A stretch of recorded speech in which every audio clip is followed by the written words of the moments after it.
Друг тип на повреда од траумите во детска возраст е повреда на главата.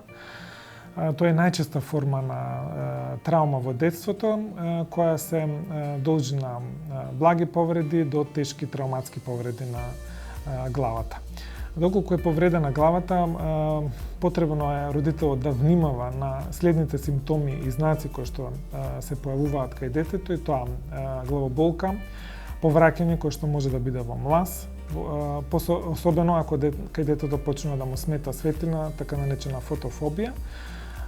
Тогаш во тој случај веднаш треба да се однесе детето на преглед кај лекар. Да не се остава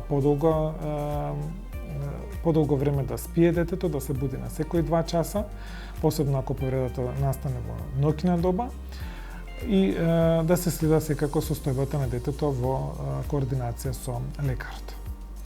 Доколку се работи за фрактури во детска возраст, особено можат фрактурите да настанат на долгите коски, на горните и долните екстремитети, на бедрената коска, како и околу зглобовите.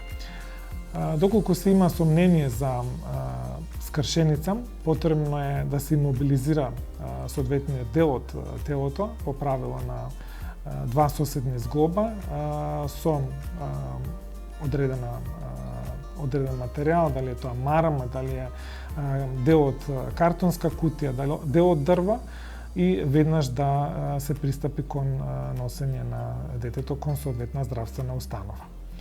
Доколку се работи за повреда на градниот кош, таму имаме повеќе повреди кои што може да настанат во детска возраст, како например фрактури на ребра, контузии на белите дробови, кои што се многу поретки, но може да се јават при тешки тапи трауми кај детето.